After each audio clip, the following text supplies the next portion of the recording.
¿Por qué minimizamos, justificamos o silenciamos las experiencias de acoso, invasión y violencia que vivimos a lo largo de nuestra vida?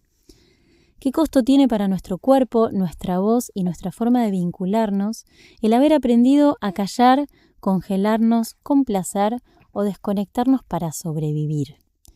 ¿Qué empieza a cambiar cuando dejamos de contarnos que no fue para tanto y nos animamos a nombrar, sentir y compartir eso que nos pasó?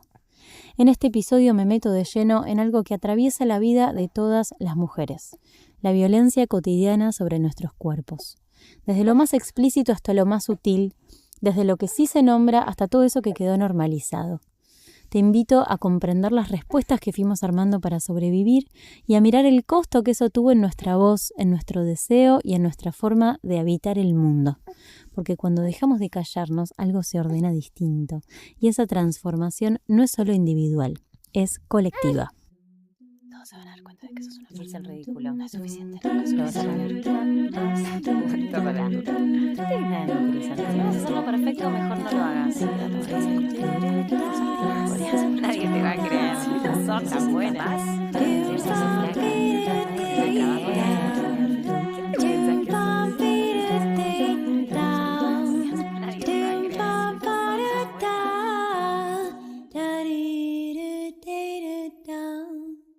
Hola, muy buenas, bienvenida, bienvenido a un nuevo episodio de Voz a Voz. Hoy quiero hablarte sobre una experiencia que compartí hace unas semanas en Instagram y generó mucho movimiento. Más que compartirte la experiencia, quiero hacer doble clic en todo el tema, que da para mucho. Te sitúo, hace unas semanas me desperté a las 6 de la mañana, mejor dicho, me despertó mi bebita con hambre, y me encontré un mensaje de un número desconocido en WhatsApp diciendo "Hola Clara" y una foto. Inmediatamente supe que era la foto de un pene erecto y sin embargo entre el sueño y qué sé yo, lo abrí y efectivamente estaba en lo cierto. Hermosa manera de empezar el día después de haber estado dando la teta toda la noche.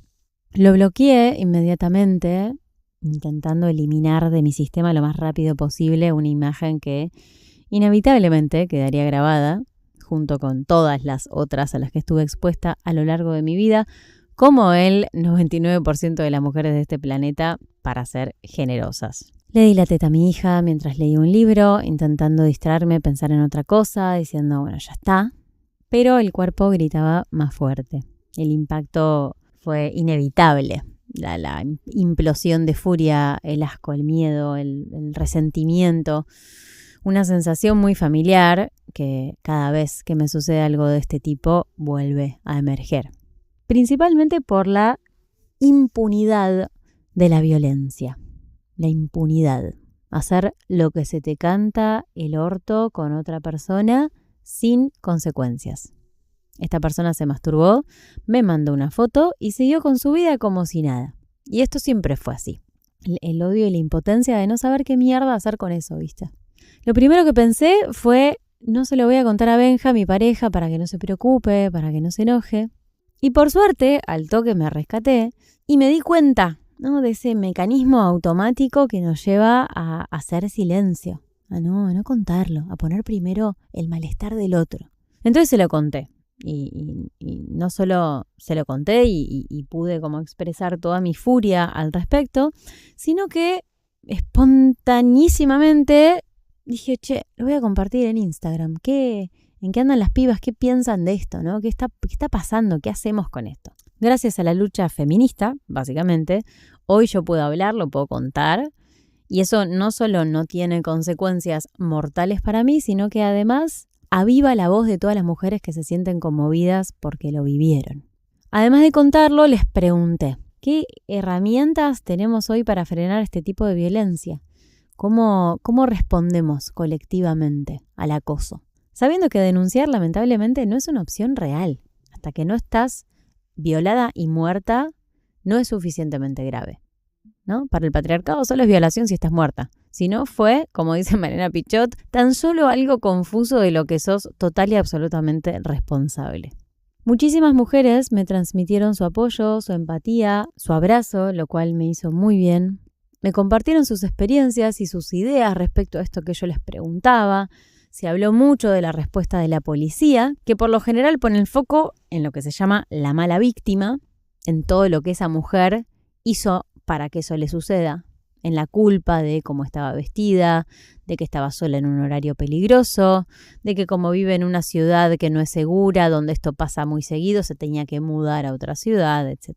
La respuesta más clara que apareció a mi pregunta fue hablar, darle voz, sacarlo para afuera, enojarte, decirlo, para que no se nos pudra adentro la bronca y el asco que se aviva cada vez que algo así despierta la furia de toda una vida, de toda una historia. Fue impresionante cómo me cambió el día, cómo se transformó una experiencia de opresión literal, de sentir la opresión en el pecho, la vergüenza, la injusticia, como esa sensación que me cerraba, se transformó en una experiencia de fortaleza compartida, colectiva, cuando me encontré con que no estaba sola, con que estaban todas ustedes ahí. Fue como algo energético, ¿viste? Recibir tantas respuestas y tanto apoyo y tantos estuve ahí. Claro, mi cuerpo recordó otra cosa, no solo el trauma, sino la fuerza colectiva. Hay algo muy poderoso que sucede cuando las mujeres hablamos de eso que no se habla. Y ahí está nuestra revolución, para mí. Dejar de callarnos, en aprovechar que hoy no nos van a prender fuego en la hoguera por hablar y hacer uso de nuestra voz. Y hablar es una manera de contarle a tu cuerpo eso, de darle nuevas experiencias, de mostrarle que podés decir y que eso se siente bien y que están ahí las otras para escucharte. Ahí está el refugio, en las otras que te creen y saben que no exagerás porque estuvieron ahí. La experiencia se transforma cuando le damos voz y por el contrario nos devora por dentro cuando tenemos custodiado todo ese dolor, esa bronca, esa ira en silencio. Así que para no sentirte sola, habla. Para darte cuenta de que no sos la única, ni sos vos el problema, saca tu voz. Decidí grabar este episodio para explayarme un poco en este tema. El podcast es un espacio más íntimo donde te quiero contar algunas cosas que viví y que me pasaron a mí y a mis amigas para que podamos pensar juntas. Yo estuve pensando mientras preparé este episodio, ahora estoy pensando mientras lo grabo y lo digo, mientras me escucho.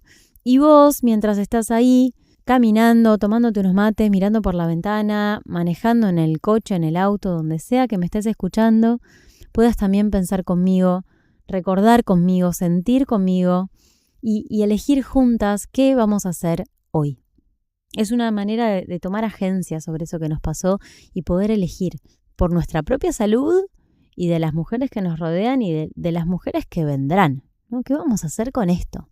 Me parece sumamente importante que tomemos conciencia de los costos que tuvo silenciarnos, de dónde viene todo esto, explorar cómo opera la vergüenza en nuestro silencio y encontrar maneras de avivar ese fuego interno cuya llama nunca se apagó y está esperando a que le des voz. Tenía 6 años cuando estaba con mi amiga Micaela en el recreo del colegio jugando en un patio que daba a la calle, donde había unos señores trabajando. Nosotras estuvimos jugando un rato y en un momento escucho que alguien me dice ch. Levanto la mirada y los veo ahí a los 3 señores mirándome. Uno de ellos en el medio, cuya sonrisa pedófila y mirada perversa tengo grabada en mi memoria en 4K, diciéndome, vení, mirá cómo se me puso. Fue la primera vez que vi un pene en mi vida. Yo no tenía idea de qué era lo que estaba sucediendo, pero mi cuerpo sintió el terror y salí corriendo con mi amiga. Me acuerdo que llegué a mi casa con una gana de vomitar. Según mi madre, estaba blanca. Le conté lo que había pasado y ella me contó, en ese momento, todas las experiencias que tuvo en su infancia y adolescencia con distintos hombres que la acosaron. Con la intención de que tenga cuidado, de que esté atenta, de que me proteja. En ese momento se plantó la semillita. En ese momento asumí que eso era algo que me iba a pasar por mi condición de ser niña y mujer. Lo naturalicé. Esto es ser mujer. Ser educadas para que toda esa violencia, esa sumisión y ese abuso sean parte de nuestras vidas como norma. Es lo que nos toca. Tener cuidado, ir atenta. A lo largo de mi infancia y adolescencia tuve varias experiencias más, en el taxi, en el colectivo, todas en espacios públicos, donde la propuesta siempre fue la misma. Mirá cómo se me puso. Me acuerdo de hecho cuando le estaba pagando un taxista y me la mostró de tirarle el dinero. O sea, encima le pagué antes de salir disparada del taxi. Cuando tenía 11 años, me cambié de colegio. Estaba en 6º grado y empezaban las fiestas en las casas de mis amigas y amigos nuevos. Y empezó a suceder que los varones me empezaron a tocar el culo. Empezó a pasar en las fiestas, cuando yo estaba bailando, me tocaban y cuando yo me daba vuelta estaban todos ahí y yo no sabía quién era. Por ende, no sabía con quién enojarme y esto a ellos les causaba muchísima gracia. Este acoso se empezó a trasladar al colegio y me pasaba cuando me levantaba a buscar mi prueba, en el recreo, en los pasillos, todos cómplices. Nunca sabía quién era y ese era su juego. Mi cuerpo era propiedad de ellos y podían hacer lo que querían. Se podían divertir, lo podían manosear, se podían reír. Este tipo de experiencias nos empieza a educar, ¿no? Aprendemos que nuestro cuerpo no nos pertenece. Desde estos toqueteos que si no te pasó en el colegio, te pasó seguro en el boliche, en la discoteca, la mirada burlona de tus compañeros durante la etapa de nuestro desarrollo cuando nos empieza a cambiar el cuerpo, los piropos y comentarios en la calle, los abusos, las noticias de chicas desaparecidas que aparecen muertas en una bolsa de consorcio. Todas estas experiencias nos enseñan que nuestro cuerpo no es nuestra propiedad. Sentí una impotencia, nuevamente, y una furia. La palabra furia la voy a repetir bastante en este episodio porque es la emoción más precisa que puedo detectar para contarte lo que sentí. Y la impotencia de no poder hacer que me respeten, ¿no? Eso era lo que yo me contaba. No te sabes hacer respetar. Como si fuera responsabilidad mía, ¿no? Increíble. Yo me enojaba mucho y pensé que iba por ahí, ¿no? Cuanto más me enojara, más gritara, más intensa sea mi reacción, más pronto entenderían el límite y no lo volverían a hacer, ¿no? Y todo lo contrario, ¿no? Cuanto más me enojaba, más se divertían, más se reían, más gracia les daba, por ende más humillación sentía. Después empecé a hacer como si no me importara, ¿no? En vías de encontrar estrategias para frenar una violencia con la que estaba completamente sola, porque como te decía, todos eran cómplices de esto y todas. Y me empecé a convertir en la puta, ¿no? En la trola que tocaban. Lo hacían solo conmigo. A veces lo hacían con alguna otra amiga, pero yo era como la carnada principal. Incluso en algún momento llegué a pensar, con mis 11 años, que lo debían hacer conmigo porque les gustó, ¿no? Pues porque soy linda. Como si un varón, como si un hombre acosara y abusara por placer y por deseo, y no por el poder que le otorga el patriarcado y el goce en ese poder de poder hacer con nuestros cuerpos lo que quieran. Ir al colegio para mí era una tortura. La humillación y la vergüenza se instalaron en mí en un momento muy clave de mi desarrollo identitario. Era la puta porque ellos me tocaban el culo. Un día, después de meses de vivir esto sola y en silencio, desesperada, sin saber qué hacer, decidí contárselo a mi mamá y a mis hermanos. Y mi hermano, uno de mis hermanos me dijo, cuando estés volviendo de hockey y te pase, porque me pasaba todo el tiempo, agarrá el palo de hockey y pegale con toda tu fuerza en la tibia. Me encantaría poder contarte cómo le quebré la tibia a uno de mis compañeros, pero lamento contarte que más allá de que estuve semanas intentando juntar el valor para hacerlo, no pude. Un par de veces les había pegado cachetadas, como veía en las novelas en Rebelde Way, pero eso también les daba gracia, así que no me funcionó. Llegó un día en el que mi vieja fue al colegio, contó lo que estaba pasando, porque era algo que sucedía en horario escolar. Me acuerdo cuando los llamaron a todos al despacho de la directora, yo había dado todos los nombres, eran como 12 creo.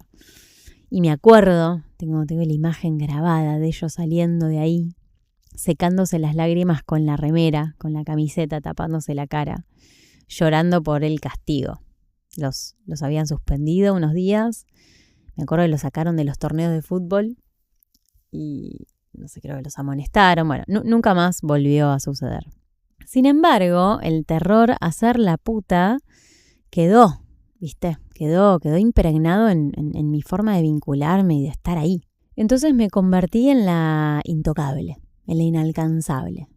No me permitía entregarle mi cuerpo. No me permitía estar con ningún chabón. Y cuando lo hice, cuando, como decíamos en aquellos tiempos, me chapé a alguien, cuando me di un beso con algún chico, lo escondí. Mentí y dije que no había pasado porque me aterrorizaba volver a ser la puta. Mis amigas lo hacían todo el tiempo, era re normal, ¿no? Pero en mí se armó de esa manera esta vergüenza, ¿no? Esta vergüenza como mecanismo de silenciamiento se había instalado exitosamente. Las mujeres atravesamos tantas situaciones de violencia desde chicas que lo que nos pasa es que muchas veces dejamos de registrarlas como violentas. Las naturalizamos, las minimizamos o incluso llegamos a justificarlas. Quizás estás escuchando este episodio y pensás que a vos no te pasó nada, ¿no? Porque no te tocaron en el colegio o porque no te cagaron a trompadas y te violaron. Pero probablemente alguna vez o muchas tuviste que insistir para que el chabón se ponga el preservativo. Quizás se lo sacó en medio de la relación sexual y no te avisó. Quizás te eyaculó dentro y no te avisó, dejándote expuesta a quedarte embarazada o a hacerte un aborto, a tener que tomar la pastilla del día después, a una infección. Pensá en todas las veces que tuviste pánico de estar embarazada por un atraso y no le dijiste nada y te fumaste sola esos días de mierda hasta que te vino o te hiciste un test mientras le rezabas a un Dios en el que no crees. Probablemente alguna vez o muchas tuviste relaciones sin preservativo porque ganó la insistencia o por la imposibilidad de pedírselo, ¿no? Para no arruinar el momento. Pensá en todas las veces que tuviste sexo cuando no querías. Simplemente por miedo a decir que no o por no querer generar un momento incómodo, ¿no? Mirá cómo siempre la responsabilidad y la culpa en nosotras. Como si no fuera suficientemente incómodo lo que estaba haciendo el chabón. Pensá en todas las veces que te sentiste manoseada por una persona con la que estabas, con la que quizás algo se empezaba a armar, pero donde no hubo ningún tipo de construcción de la reciprocidad, sino una avalancha sobre tu cuerpo. Pensá en todas las veces que te reíste por nervios, aunque sintieras miedo. No te estoy hablando de niñas, adolescentes, mujeres violadas y asesinadas. Te hablo de ese exnovio que te obligó a hacerle sexo oral, y no porque te puso una pistola en la cabeza te obligó, sino porque eso era lo que hacía una buena novia y no una virgen como vos. Te hablo de esto, de lo cotidiano de ser mujer y de lo normalizada que está la violencia sobre nuestros cuerpos. Todas hemos vivido alguna de estas situaciones. Y esto es básicamente que no te haya pasado nada. Esto es la norma. Es lo que nos sucede porque sí, porque somos mujeres. Todo esto nos educa, nos enseña que nuestro cuerpo es un instrumento para el placer del otro y no para el propio. Y acá empezamos a desconectarnos de nuestro propio deseo. ¿Qué huellas nos dejan todas estas situaciones donde nuestro cuerpo fue invadido sin consentimiento, donde fuimos manoseadas en un boliche? ¿Qué huellas deja pasarte la vida recibiendo comentarios sexuales no deseados en la vía pública? Sentir miedo de volver a tu casa sola o con una amiga que es sola, que es lo mismo, ¿no? La carga mental que desarrollamos desde pibas para cruzar de calle si creemos que alguien nos puede hacer algo, para evitar que nos droguen en un boliche, para no estar expuestas a agresiones, es una forma de violencia que condiciona nuestra libertad todos los días. Entonces, vamos a explorar y a pensar juntas, ¿qué hicimos con esto que nos pasó? Vamos a desentramar un poco las distintas estrategias de supervivencia que usamos para poder romper el hechizo de la culpa y de la vergüenza que nos silencia y nos deja solas con esto. Bueno, se sumó Maya al episodio, que tenía hambre. Enta 1. Desde la mirada del sistema nervioso, la respuesta de lucha por lo general no ha sido posible. Yo lo intenté pegándole una cachetada a mis compañeritos de sexto grado, pero lo único que logré es que les diera gracia. Si hubiera tenido la fuerza para cagarlos a trompadas, probablemente no hubiera sido tan graciosa y la respuesta de lucha hubiera sido una posibilidad. Y es por este motivo que la violencia de género al revés no existe.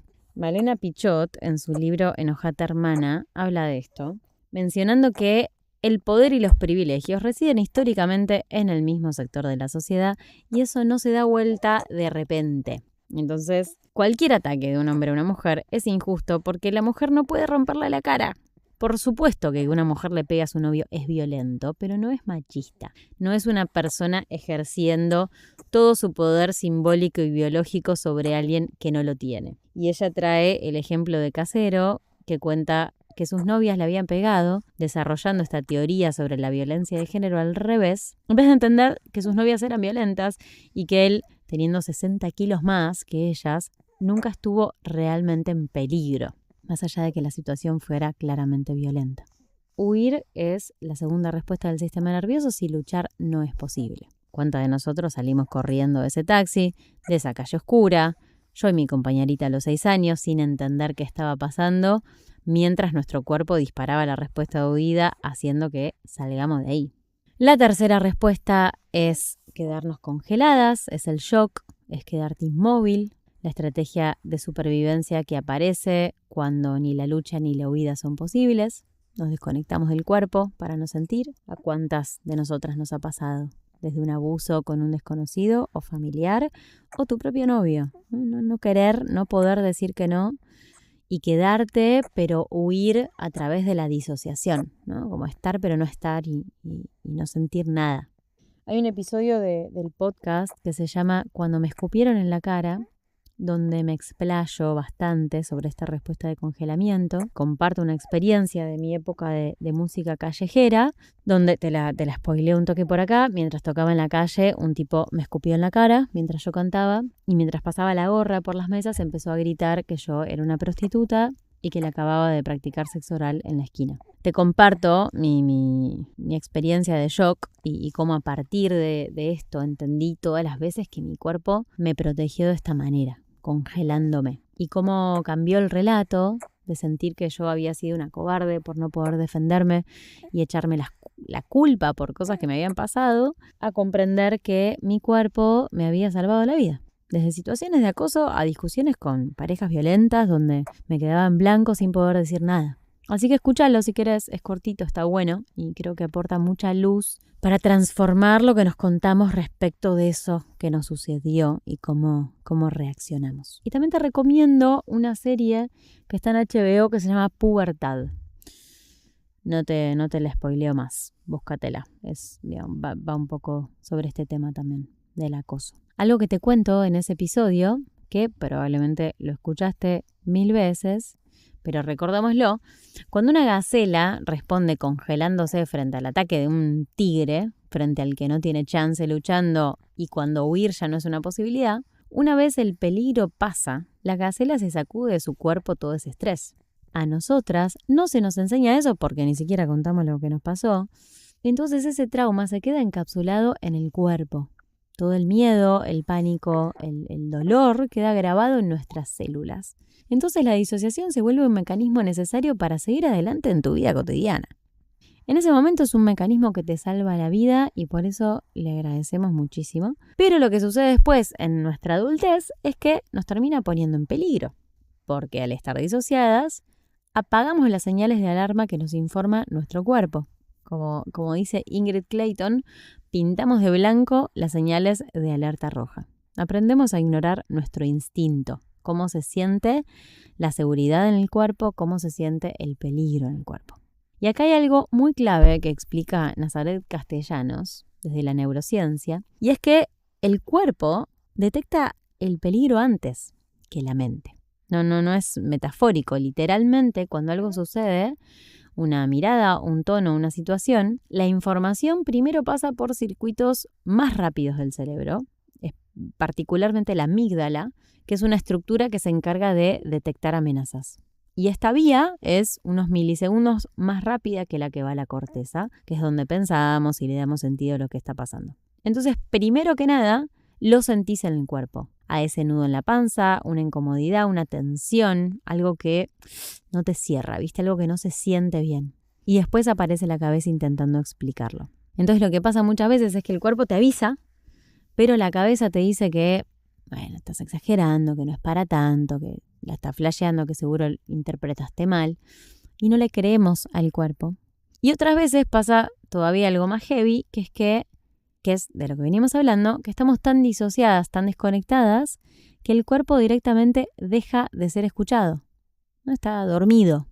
Entonces perdemos acceso a esa información que es clave para nuestra seguridad. Por eso cuando hablamos de volver al cuerpo, no es algo abstracto, es recuperar la capacidad de registrar, de sentir y de confiar en esa sabiduría que está ahí, pero que aprendimos a ignorar. De usar la voz, ¿no? Porque hoy la necesitas. Yo hablé en muchos episodios de esto. En su momento, que se me cierre la garganta y quedarme muda frente a situaciones incómodas que percibí como peligrosas, también me salvó. Pero hoy la manera de protegerme justamente es que mi cuerpo me permita decir que no quiero, que no me gusta, lo que pienso, lo que siento. Y para esto es clave un abordaje sensible al trauma, porque no alcanza con entender lo que te pasó. El trauma no es solo un recuerdo, es algo que queda en el cuerpo. Entonces la transformación tiene que pasar por ahí. Bueno, sigo. La cuarta respuesta al trauma, de la que se está empezando a hablar bastante y que desarrollo en otro episodio de este podcast llamado Calladita más bonita, es la complacencia. Entonces vamos a ver, en este caso, cómo opera en situaciones de violencia, de vuelta para poder transformar el relato que nos contamos sobre eso que nos pasó. Por si todavía no escuchaste este episodio, te cuento que complacer no es una decisión consciente, sino que es un mecanismo de supervivencia, una respuesta adaptativa involuntaria automática donde buscamos seguridad, conexión y protección. ¿Y cómo lo hacemos? Fusionándonos con los deseos, con las necesidades y con las exigencias de los demás y por ende renunciando a las nuestras preferencias y a nuestros límites. Del mismo modo que con la respuesta de shock, de congelamiento que te contaba recién, complacer se transforma en ese momento en la solución que te protege y en la mejor defensa que te mantuvo a salvo, y le damos las gracias también. Pero si vos no sabés todo esto, cómo funciona, lo que probablemente aparece después es la culpa. La culpa, nuestra gran culpa. Ingrid Clayton, en este libro que se llama Complacer, lo llama gaslighting interno. Cuando te empezás a dejar de creer a vos misma, ¿no? Bueno, fue tan grave, no es que sufrí un trauma de verdad. Bueno, un poco me la busqué. En definitiva, tampoco es que me pegaron y me violaron. Bueno, estaba borracho, se le fue un poquito la mano. Ya debería haberlo superado, pasó mucho tiempo. Hay cosas mucho peores. No, es que pasa que yo soy demasiado sensible. Seguramente estoy exagerando. ¿Te suena? Minimizamos lo que sentimos, lo que necesitamos, lo que nos dice el cuerpo. Y en ese proceso nos minimizamos a nosotras mismas y a nuestro valor. Lo peor es que este gaslighting interno es una de las grandes victorias del sistema patriarcal por su eficiencia. La violencia nos la terminamos infringiendo a nosotras mismas y ni nos damos cuenta. Esas voces que te culpabilizan te hablan desde adentro. Sos vos la que tenés que controlar tu comportamiento para no generar esas reacciones. Es tu culpa. Es tu forma de vestir, de moverte, de hablar, de mirar. ¿No? Todo es leído como una provocación. Hay un libro que se llama La estafa de la feminidad de Lala Pasquinelli que dice que el argumento de la libre elección está siempre disponible y es usado tanto para las víctimas como por los victimarios. Les gusta que les peguen, por eso vuelven. Les gusta que las violen, por eso salen así vestidas. Esto está estudiado y tiene un nombre y se llama la mala víctima, que te la mencioné al principio del episodio. Consiste básicamente en depositar el peso de la culpa en nosotras cuando recibimos violencia sexual o física mediando la violencia sexual. Entonces, el mecanismo es más o menos así. Préstame atención acá, si te me distrajiste. Complacer nos salva la vida, pero nos hace sentir culpa, porque medio que entonces nos la buscamos. Si vos no sabes que complacer es la cuarta respuesta al trauma y te salvó la vida. Esa culpa nos avergüenza y la vergüenza nos lleva a callarnos. Y callarnos nos deja solas. La vergüenza que sentimos tras complacer para mantenernos a salvo a veces incluso duele más que la misma violencia. Nos reprochamos el haber apaciguado, coqueteado, adulado, en lugar de defendernos, de luchar, de huir de ahí. La vergüenza nos silencia y nos deja solas y nos hace creer que lo que nos pasa es algo personal. Es mi culpa, es algo que yo me busqué y no que es un tema político. Muchas sabemos lo que es hablar y que nadie te crea. Lo que es hablar y que no signifique una mierda. Quizás te pasó que hablaste y las cosas empeoraron, no te protegieron, quizás te dijeron que no era para tanto y sentiste que el problema, probablemente eras vos que eras demasiado sensible. Callamos porque aprendimos que hablar empeoraba las cosas. Nos callamos para no generar un momento incómodo. Eso también lo debes haber sentido alguna vez. Fíjate cómo estamos formateadas para autoculpabilizarnos. No quería hacer un escándalo, no quería montar un numerito. Y en pos de no incomodar hacemos algo que es muy violento. Y es abandonarnos a nosotras mismas. Dejar de escuchar y de validar lo que sentimos. Y aprendemos que eso que sentimos no está bien. Que el problema eras vos, que eras demasiado sensible. En este libro que te cuento de Lala Pasquinelli, ella habla de la mujer bella y la mujer fea para la sociedad. Dice que la mujer bella es la que no molesta y la que no dice nada. Y que la mujer que tiene algo para decir, que tiene ideas y las expresa, que se queja, que grita, que milita causas justas, es la incogible. Si te sentís identificada con esto de sentir vergüenza por no haberte podido defender, o decir que no, o hacerte respetar, quiero que sepas que ese no es el problema. No es tu respuesta al trauma el problema. El problema es el contexto traumático en el que vivimos. Así que, por lo pronto, no confundamos nuestras respuestas al trauma con nuestra personalidad. ¿Sí? No te pasó esto porque sos insegura, porque tenés baja autoestima o porque sos demasiado complaciente. Si minimizaste las cosas que te pasaron por no haber sido traumas de abusos o violaciones, quiero que sepas que el trauma está más relacionado con la forma en que el sistema nervioso responde a los acontecimientos que con lo que pasó en sí mismo. La pregunta es, ¿qué hacemos hoy con esto? Luego de el alivio que da, o al menos a mí me pasó y las mujeres con las que trabajo les pasa mucho también, el alivio de entender que no eras vos que estabas fallada, ni que la cagaste, ni que te la buscaste, ni que pifiaste, ¿no? Sino que tuviste un sistema nervioso que te ayudó a sobrevivir de esa manera, ¿no? Cambia mucho el relato del cuerpo. La pregunta es, ¿qué hacemos hoy? ¿No?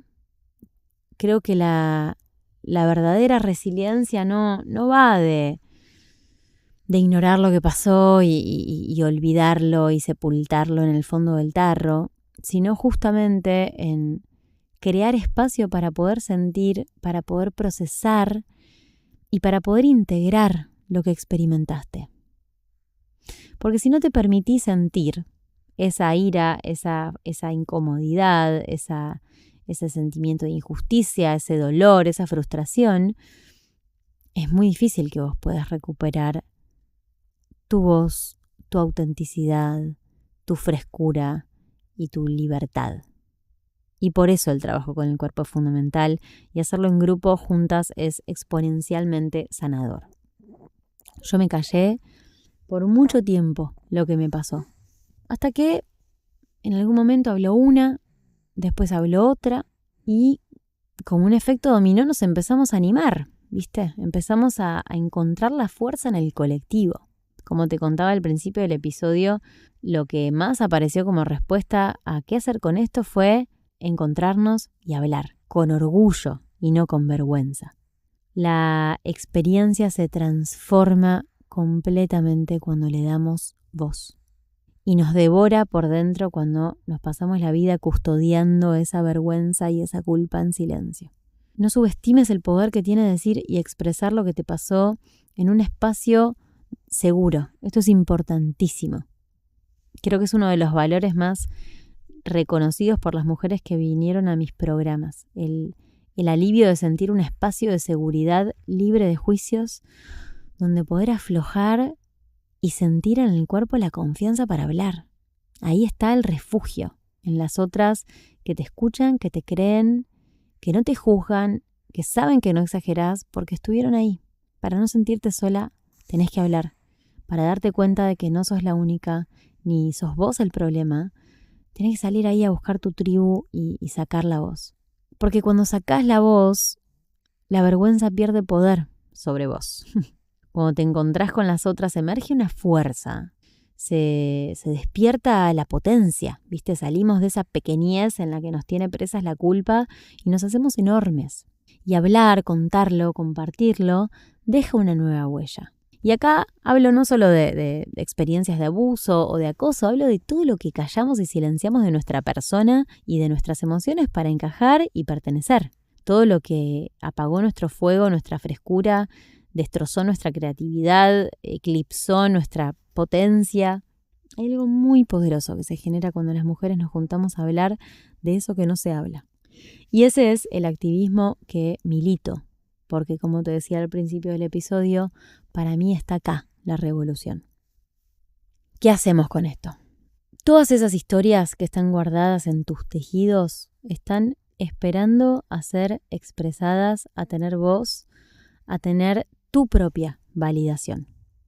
Así que yo te sugiero, te hago 2 invitaciones. Una es que compartas este episodio con todas tus amigas o familiares o mujeres o chabones a quienes creas que les puede servir esta data y que se junten a hablar de esto.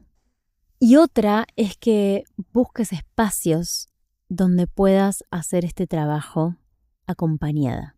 Quizás sentís el llamado de hacer un trabajo individual. Busca a alguien con un enfoque sensible al trauma, con una mirada somática. Busca a alguien que te inspire confianza, porque son temas delicados y que requieren de cuidado. Y si sentís el llamado de encontrarte con otras, búscate espacios donde puedas hacerlo.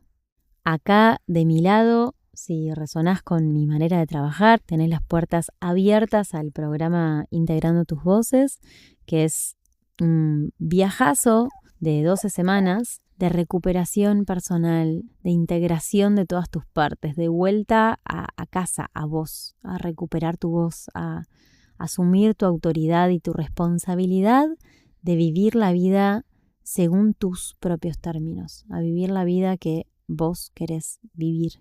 Es un espacio donde te podés permitir sentir y expresar lo que tenés ahí guardado. Porque como digo siempre, si ya conoces mi manera de trabajar, comprender alivia y es importante y es parte del proceso y por eso grabo estos episodios, ¿no? Por eso el programa tiene 10 clases grabadas teóricas con data muy clave y muy fundamental. Pero la verdadera transformación sucede cuando todo eso se integra en el cuerpo. Cuando todo eso que está ahí guardado en tus células encuentra una vía de descarga, de expresión y transformación. Porque las montañas de análisis aisladas muchas veces no hacen más que alimentar la idea de que estamos rotas, ¿viste? Intentar entender los motivos a veces nos estanca más que otra cosa. Este programa está diseñado para dejar de silenciarnos, de desconfiar en lo que pensamos y en lo que sentimos, para que esa vergüenza de sentirnos inadecuadas nos deje de cerrar la boca, nos deje de callar, para dejar de tragarnos lo que nos pasa y que todo eso no dicho que está ahí pulsando, todo eso que vivimos y se quedó adentro, lo podamos liberar. Para que tu cuerpo se entere de que hoy decir, gritar, hacer ruido es más seguro que callarte.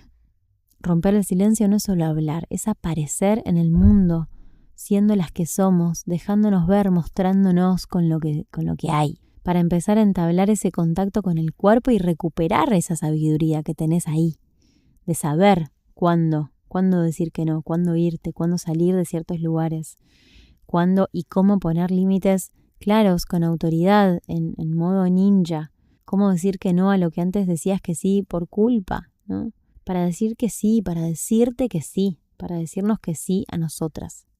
para reconocer nuestro derecho a disfrutar y a gozar de esta vida maravillosa que pasa, los pedos, los encuentros en vivo, tanto los presenciales acá en Barcelona como los en vivo online, son muy gozosos y muy disfrutones, ¿viste? Es una vuelta al cuerpo a través del placer y no de esta sanación asociada con el sufrimiento neurótico y como gozoso, ¿no? en términos psicoanalíticos. Así que si intuís que hay otra manera posible de habitarte y de dejarte ver, te dejo el link al programa donde vas a poder ver todos los detalles y sentir en el cuerpo si es para vos y si es el momento y si es lo que necesitas.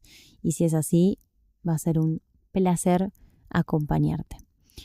Te cuento que la edición presencial empieza el jueves 24 de abril y hasta este martes 14 de abril hay un 15% de descuento y quedan poquitas plazas.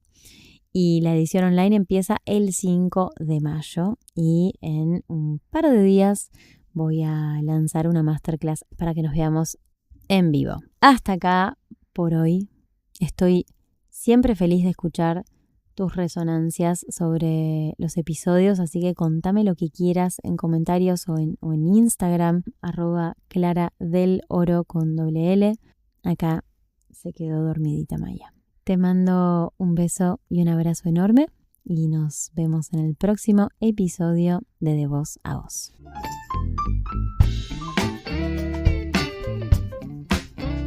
Gracias por escuchar este episodio. Si me quieres buscar en redes sociales, estoy como @claradeloro en Instagram y si no, mi página web es claradeloro.com. Y si disfrutaste de este podcast, me ayudarías muchísimo dándole seguir en Spotify, poniéndole 5 estrellas y compartiéndolo en Instagram o en otros grupos donde haya personas a quienes les pueda interesar y servir. Nos escuchamos en el próximo episodio de Voz a Voz.